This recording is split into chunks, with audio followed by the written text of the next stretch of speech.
večer i hvala što ste s nama. Ne postoji ništa što je tako snažno utjecalo na povijesne događaje posljednjih 100 godina kao borba za kontrolu nad svjetskom naftom. Tim je riječima naš večerašnji gost još ranih 90-ih započeo svoju slavnu knjigu Svjetski bestseller Stoljeće rata. Ovaj najpoznatiji suvremeni analitičar ekonomskih i političkih zbivanja svakom na svojom knjigom iznova podsjeća da uz onu službenu postoji i skrivena paralelna povijest svijeta. S nama u studiju je William Engdahl.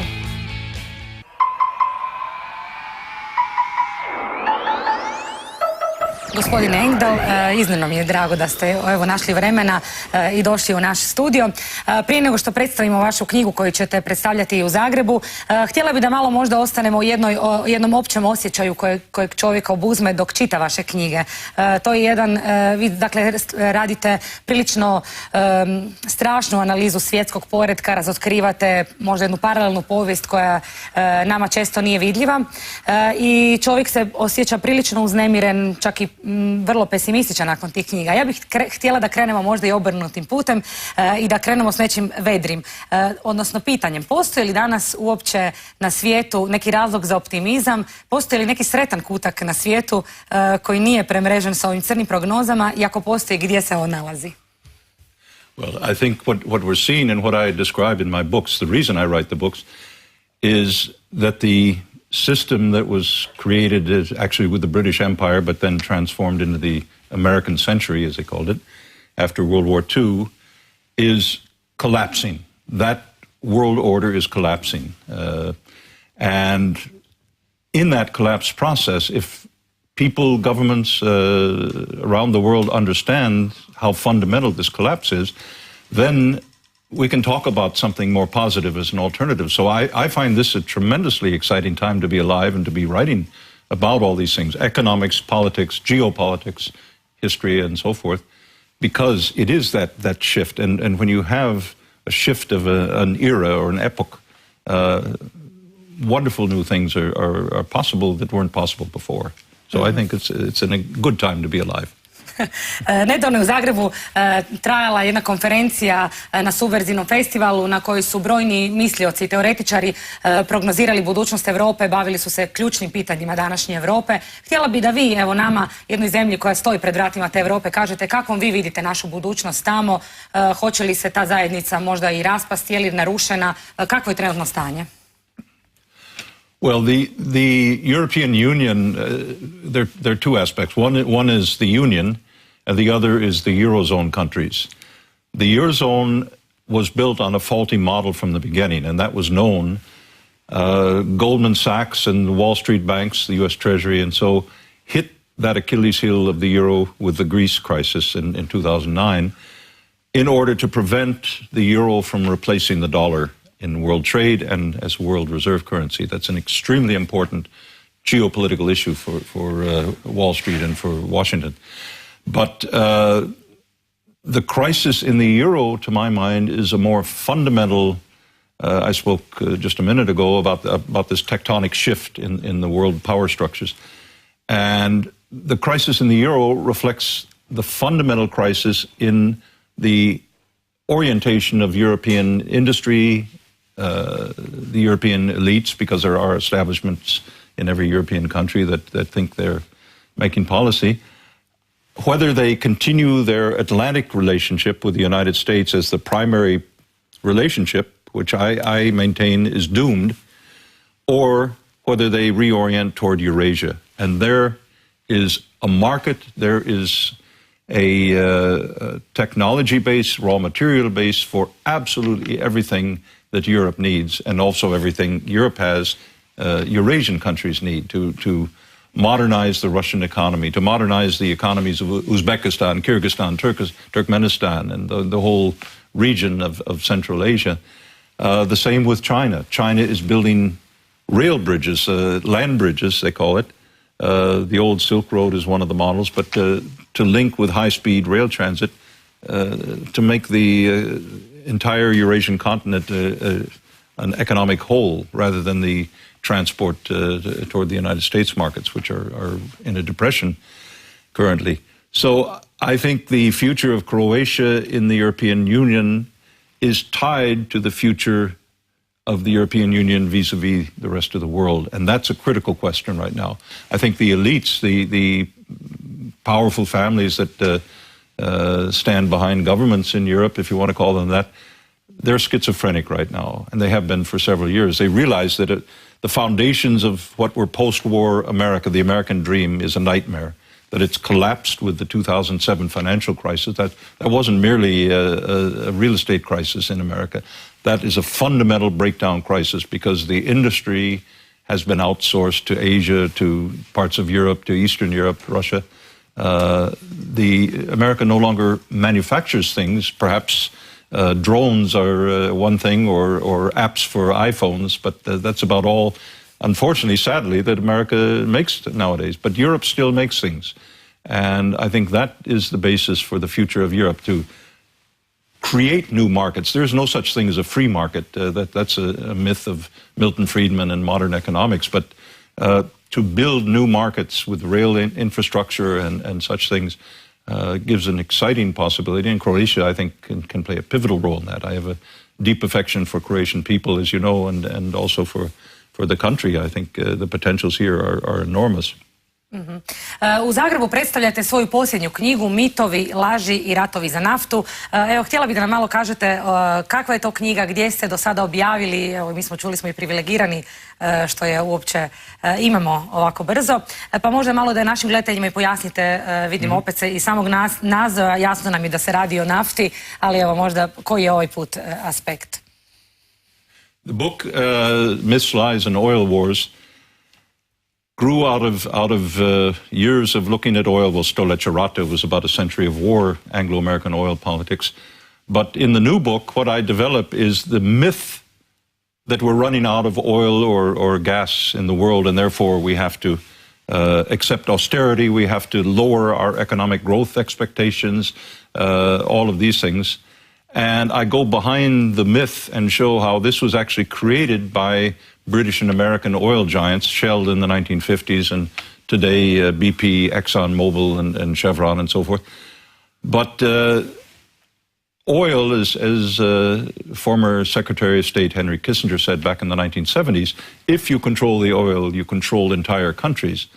And that has been a foundation of American policy. Unfortunately, it is a policy of control and not one of allowing other countries to develop as they see fit. And oil is the background to many of the wars we've had since the First World War. And in the book, I go into great detail about how the coherence of all these wars fits into the theme, not of oil per se. It's not to get energy, it's to keep China or European countries from having free and abundant energy for their economic growth. It's to control other countries that these wars have taken place. So I go through very controversial themes. For example, the origins of the idea that carbon dioxide is about to tip the planet into an unlivable state because of man-made emissions of hydrocarbons and so forth, and show that that's scientific rubbish, to be blunt about it. Or the idea of peak oil, which has now become very salonfähig. It's almost accepted as conventional wisdom that all of our oil production has peaked out. And what I go through in the book is I've myself gone through a change in my thoughts about the running out of oil question, and realized that there is a completely other scientifically based understanding of the origin of hydrocarbons. Namely, that it doesn't come from dead dinosaur detritus or algae that gets magically over 500 million years transformed into petroleum or natural gas or coal.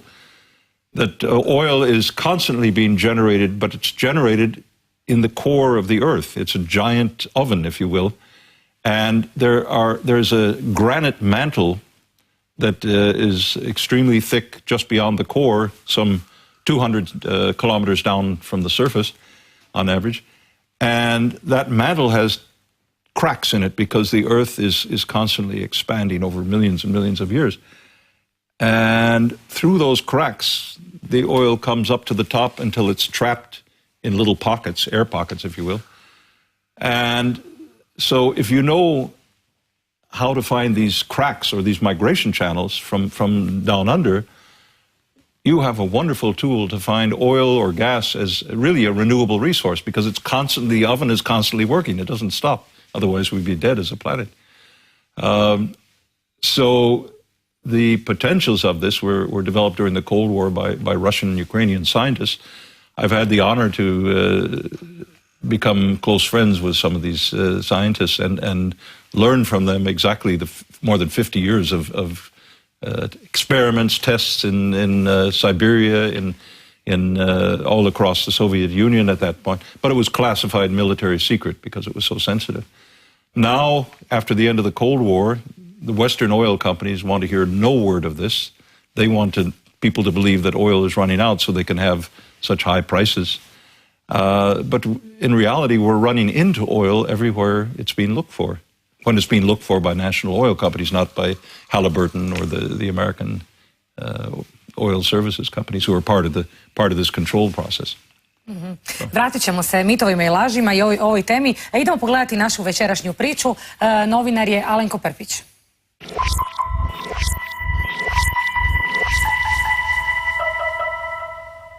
Onaj tko vlada naftom, vlada državama. Onaj tko vlada hranom, vlada ljudima. A onaj tko vlada novcem, vlada cijelim svijetom. Sentenca je, ako je možemo uzeti takvom, hipokrifno pripisana Henryu Kissingeru. Frederiku Williamu Engdallu, diplomcu Princetona, novinaru, povjesničaru i ekonomskom istraživaču, poslužila je kao moto za trilogiju Stoljeće rata, Sjeme uništenja, Bogovi novca. Kod nas upravo objavljeni Mitovi, laži i ratovi za naftu kompendi su trilogije američkog stoljeća, imperialističke doktrine naftno-bankarske oligarhije, osovine New York-London. Engdahl zaključuje, nafta je neiscrpan, obnovljivi izvor energije, a arapsko proljeće, Washingtonski projekt Veliki Bliski istok. Ovaj cijeli niz ratova uz tu demokratsku potku vjerojatno ima i ekonomsku. Tu se Engdallovo stajalište, znači o toj ruskoj teoriji nastanka nafte kao jednog geološkog procesa, proizvoda, jednog procesa u dubini zemlje, zapravo kosi sa većinom ovog što inače podnormalno slušamo.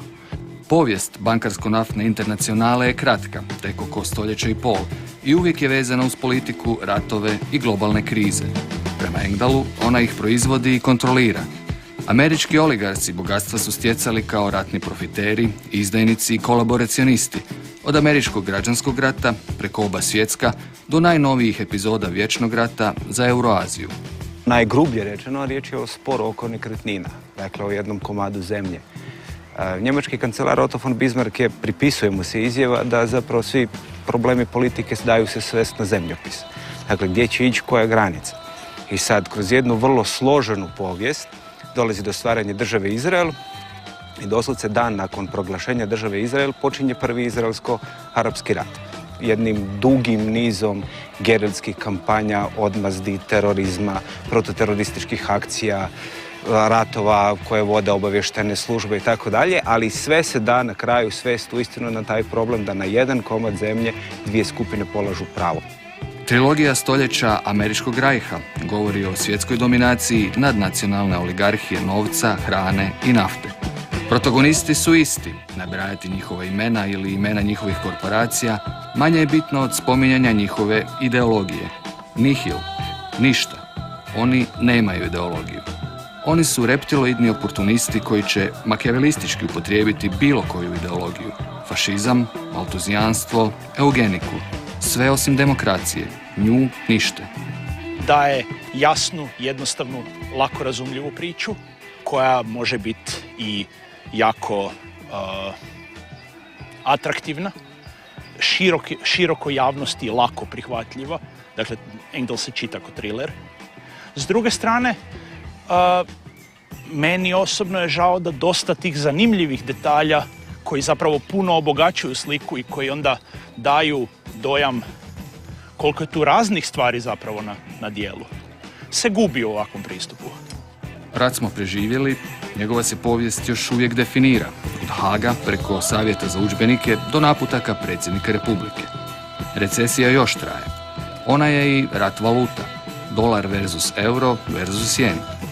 Balističke rakete su državne obveznice i kamatne stope središnjih banaka, mirovne snage, MMF, Svjetska banka i agencije za rejting. Krize u kapitalizmu nisu ništa novo. Mislim, čak osoba koja je najnaklonjenija kapitalizmu će reći recesiju su stalna pojava. Problem je u tome što se čini da postoje, ako vjerujemo u tu teoriju cikličnosti, krize koje su skoro poništavaju cijeli sustav. Ovo izgleda kriza koja je kao i ona 29. pokazala da stvari stvarno tako ne stoje. Problem je naravno sad što za razliku od 29. kada je, kako kažu, kapitalizam bio spašen zahvaljujući Franklinu Delano Rooseveltu i tom novom dealu, New Dealu, ovdje izgleda nema Franklina Delano Roosevelta, nema političkih snaga koje mogu izmisliti nešto novo. Prema Engdalu, upravo je Hrvatska geostrateški najvažnija zemlja jugoistočne Europe, sjecište transporta energenata prema Bliskom istoku. Stoga živimo na neformalnom bojištu. Amerika nas je pogurala u NATO i Europsku uniju, želeći smanjiti ruski utjecaj i kontrolu nafte. Zbližavanje Hrvatske i Kine sigurno ne pozdravljaju kaubojskim hura.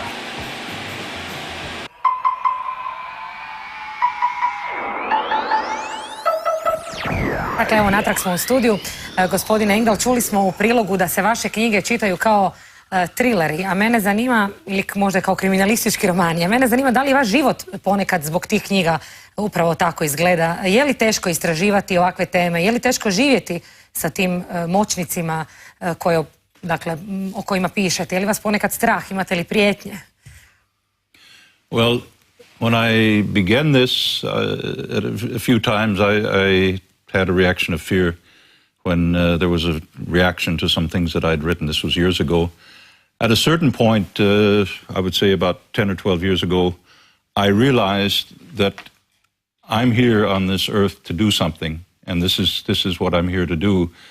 And I realized it's not about ego or attention, but it's about a certain kind of mission, if you will. I don't want to sound esoteric, but once I had that awareness that I'm just a vehicle for shining light into dark corners in this world, then I kind of made peace with myself and realized there are only two emotions fundamentally, if you want to talk about it on the level of emotions. One is fear for human beings, and the other is love, unconditional love for mankind, or love for your family and relatives and friends and so forth.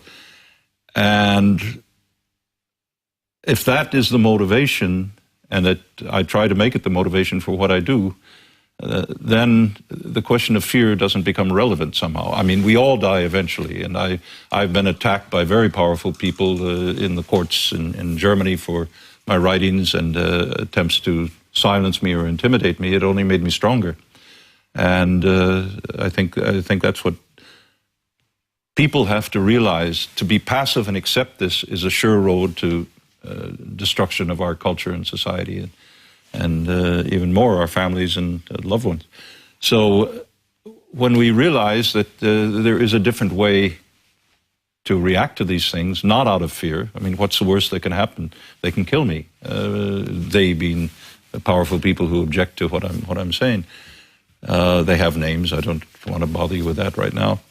But the question of fear really becomes less and less relevant at a certain point, and that's how I feel. Htjela bih da ostanemo upravo na tim moćnim ljudima, na ekonomskim elitama o kojima vi pišete u vašim knjigama, u stvari o toj nekolicini ljudi, mogli bismo reći, u odnosu na cijelo čovječanstvo koji upravljaju svijetom. Zanima me što se danas događa, gdje su nova žarišta ekonomske i političke moći, je li to Rusija, je li to Kina, je li to Indija, gdje se danas premješta li se moć možda s američkog kontinenta negdje drugdje, kako vi danas vidite te silnice na svijetu? Well, the power is still based in Washington and Wall Street, the locus of power in the world. The military might of the United States, through controlling NATO, through all the different bases they have around the world, is awesome. It's unparalleled. The next 42 countries combined don't spend as much as the Pentagon does per year on its military hardware and software. But that being said, it's in a sense a paper tiger, even with nuclear teeth. And what they don't have is a will to fight for something that's passionately humanly right. And the rest of the world has that in varying degrees. And that really is the ultimate downfall of this system. It's a Thomas Jefferson, who was a fascinating man as president and also as statesman, once said that when a government fears its own people, that's a democracy. When the people fear the government, that's a tyranny. And what's happened in my own lifetime, I passionately love what's great about the United States and American people, but that is being systematically destroyed. And since 2001 September, you have a climate where Americans live in a climate of fear, constant fear of terror attacks, of their children getting some horrendous disease, so they're told you have to vaccinate, fear of losing your job, fear of almost everything imaginable. And in that kind of climate, people can't function as human beings. So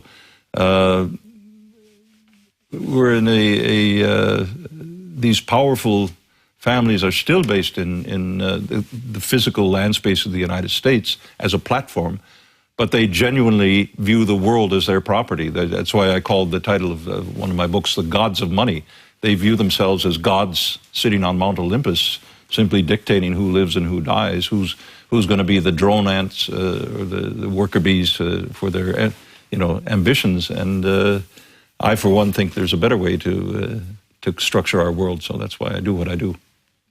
Htjela bih naravno da ostanem još malo i na tome. Najčešće su ljudi koji vladaju svijetom, koji imaju moć i financijsku moć, upravo oni koji pokreću na neki način i kulturu, kao kroz donacije, kroz izgradnju javnih biblioteka, recimo u prošlom stoljeću i pretprošlom u Americi, kroz otvaranje škola, kroz donacije, izgradnju recimo koncertnih dvorana i tako dalje. Htjela bih da malo objasnite taj njihov aspekt djelovanja kroz koji se oni zapravo stvaraju imidž dobrotvora u svojoj zajednici. Sure. Well, the founding of museums and monuments and so forth is really part of building this religion of these gods of money. All of it's tax exempt. The best example for it in the United States is the Rockefeller Foundation, which was created in 1913 out of the fortune of the Standard Oil Trust by John D. Rockefeller, the founder of it. And all the museums, for example, during the Second World War, or between the First World War and the Second World War, actually, some of the priceless cultural objects of Europe were simply looted by the Rockefeller family and put into a museum on the top of Manhattan. I used to live across the street from that museum. It's called the Cloisters. You have the Unicorn Tapestry. You have just priceless cultural relics. All of that was tax exempt. So for the Rockefeller family, it was just another aspect of their business. All of the foundation projects are tax exempt. So they use the foundation, the Bill and Melinda Gates Foundation, another example, the largest today, Ford Foundation, to enhance their power and their wealth. So culture is a great tax exempt way for them to do this. It also has this feel-good feeling for them that they're these wonderful people, when in reality they're doing horrendous things in the world through their policies. Ostanimo još malo na tom odnosu kulture i kapitala. Možda da pređemo i u današnju Europu. Često se u medijima može čuti kako se London naziva London gradom upravo zato što njime vladaju ruski oligarsi, ruski kapital. Što se zbiva danas u Europi? Koliko kultura uopće može biti izuzeta iz tih procesa globalnih, iz novih centara moći i uopće iz ekonomskih, dakle, previranja u svijetu? Well, I think the question of culture is a very fundamental and a very broad one. Really, each era and each part of the world has an own culture, an own art, an own mathematics, if you will, an own science, as well as an own economic system. And what's happening in Europe today is a reflection, I think, of the fact that an old culture, the culture of Western Europe for the last 300-400 years, is breaking down, and something new hasn't yet replaced it. So, yes, of course, Russian oligarchs are buying football clubs in London and vast estates for millions, but something more fundamental is also going on in the interstices or in the cracks. And I know through my writings and so, I know a number of young artists, either Russian or French, European, and so forth, And what they're doing is using art and culture to do what I do through my books, sometimes with comedy, sometimes with humor and so forth, with cabaret, and sometimes with images. And that really is a very, very important part of culture. It's not simply the most visible ones of these billionaires buying up this, that, and the other thing. Zanima me što mislite uopće o subverziji danas. Koliko recimo umjetnost, kultura mogu biti jaki pokretači u društvu? Imaju li uopće snagu u ovakvom kapitalističkom sistemu i tržišnom zapravo sistemu gdje taj sistem odmah usiše svaku provokaciju? Well, the model that is being exported to the world, especially since the 1920s, is what we might call American consumerism. I don't think capitalism as a closed system ever existed, and it really doesn't help to call something capitalism because it doesn't give you any tools to analyze it, why it breaks down constantly and the crises and so forth. But consumerism actually grew out of the researches of the nephew of Sigmund Freud, Edward Bernays. He created the modern Madison Avenue advertising world. And before that, he was an advisor to President Wilson during the World War I. He was part of a team, a psychological warfare team. It was a secret team called the Inquiry, that they developed the motto that World War I, America going into a war in Europe was necessary to make the world safe for democracy. Well, that was a complete public relations gimmick to convince an anti-war American population that the war against Germany was the right one and in favor of Britain, because J.P. Morgan had loaned so much money to the British and the French that they stood to be bankrupted if the British lost the war. And but this consumerism, this manipulation of our tastes and our appetites, the American, and this is not my words, I'm no Marxist, but the American military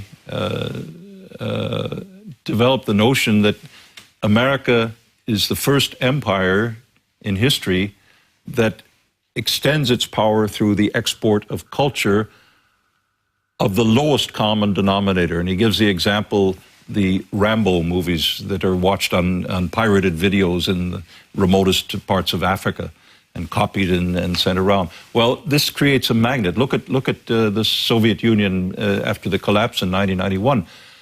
The young people in the former Soviet Union had an image of America through the culture export. And they were willing literally to die for it in 90, 91, 89 in East Germany when the wall fell down. I was living in Germany.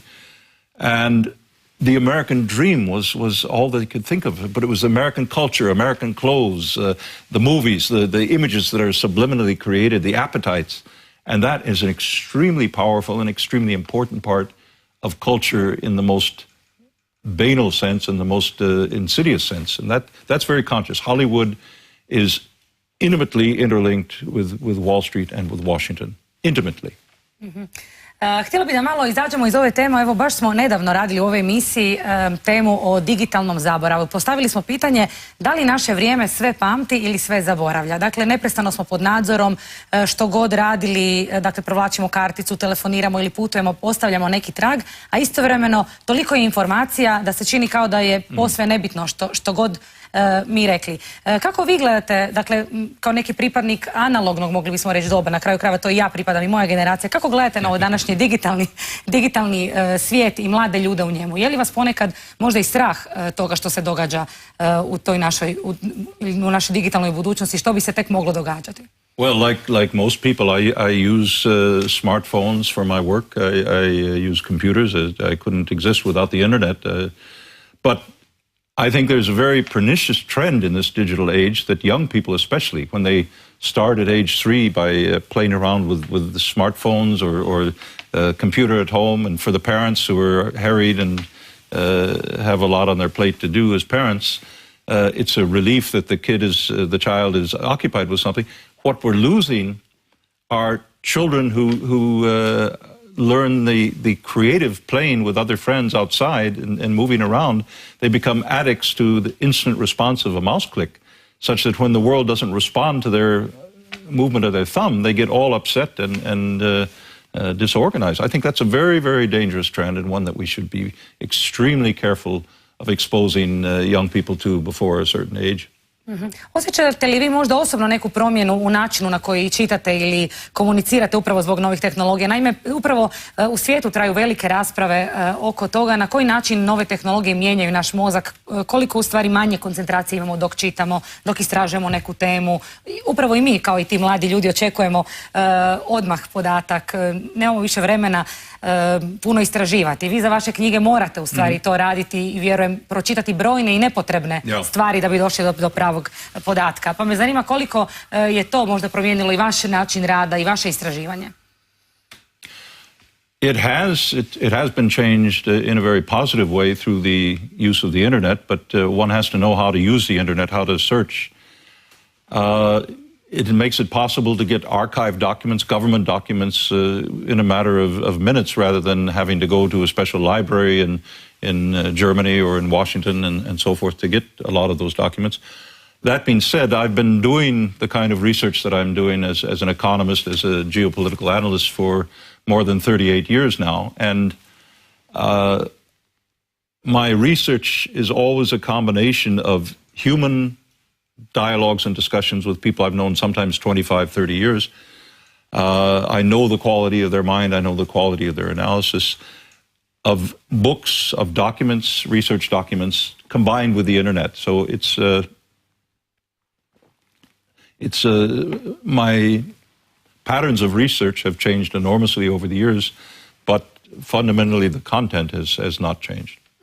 Htjela bih malo da, evo, to su ovako možda sve pomalo intimna pitanja, ali mislim da možda gledatelje to zanima, da nam malo opišete o vašem preseljenju, dakle život u Americi, život u današnjoj Europi, koliko se razlikuje, koliko vam je možda draže biti u Europi ili vam je bilo bolje u Americi, evo možda neka iskustva vaša osobna.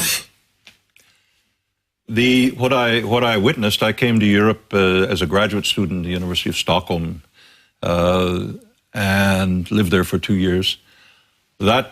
My ancestors on my father's side were Swedish, so I suppose I felt a sort of kinship with reconnecting with that family root. But I saw the transformation going on in the United States, more and more going into a self-destructive mode. For example, I lived in New York City and worked as a journalist, and New York City was flooded in the early 80s with crack cocaine, with the gangs coming in.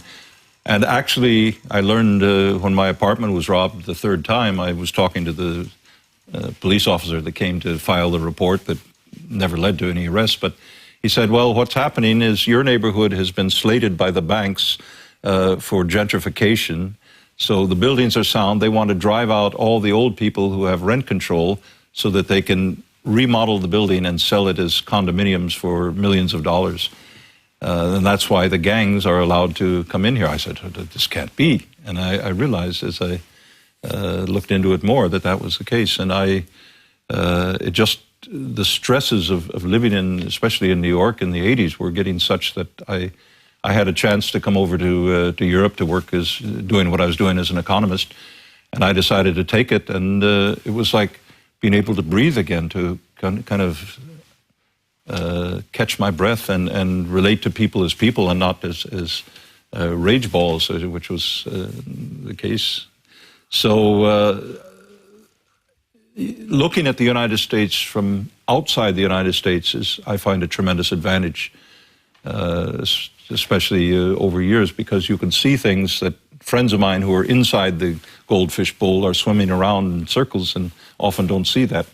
So they think that one president is positive and the other president is negative. And so I said, well, they're both being financed by the same special interest groups. So watch carefully what President Obama does, not what he says. He didn't say very much. He said one word through the whole campaign called change, which was a very, very clever Madison Avenue gimmick, but he certainly didn't change the agenda. So in that sense, living in Europe has been extremely positive. I don't feel myself limited to a geographical boundary. I have dear friends through my writings. I've been blessed to see much of the world, to make speeches, give talks to university students all around the world, from China to Russia to Turkey, where I was just some weeks ago. And of course, Croatia, which has a special place in my heart. I've been here many, many times and have some dear friends here who I've kept over the years. But so in that sense, I think we're all human beings, and one creator made us all. And to emphasize the differences may be useful in some respects, but I think it's more useful if we emphasize what's in common, what's human about all of us, and find ways to build bridges on that basis. Kada sam rekla nekim mojim prijateljima i poznanicima da ćete nam doći u studio i bili su svi naravno oduševljeni, i kada sam pitala, to su obožavatelji vaših knjiga, što bi htjeli da vas pitam, svi su redom imali teška politička pitanja, pitanja oko nafte, pitanja oko pravih vladara svijeta, tako da možda da i za njih postavimo još neka pitanja vezana uz knjige. Naravno, većinu njih zanima ko doista vlada, spominjete dakle, u knjizi o hrani, o sjeme uništenja, dakle, ljudima koji vladaju danas zalihama hrane. Dosta zastrašujuća je ta knjiga, jer se nekako čini da se tiče više nas, običnih ljudi, možda nego ove druge vaše knjige o kojoj se bave velikim političkim odlukama i ratovima. Dakle, možda malo da pređemo na tu knjigu i na te zastrašujuće činjenice koje iznosite o stvarnim vladarima današnje hrane i zaliha hrane u svijetu.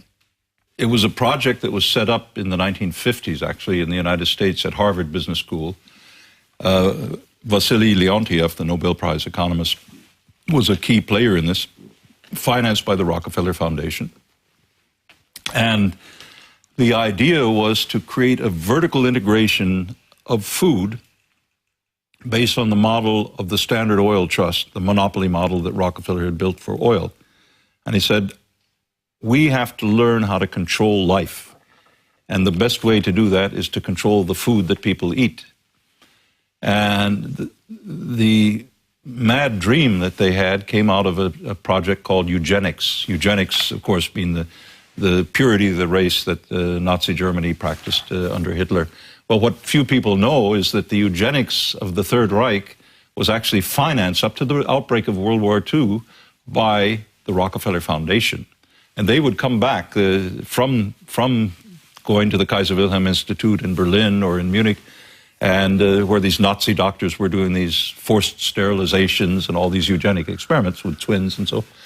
They come back and say, we're only talking about it, but in Germany, they're actually doing it.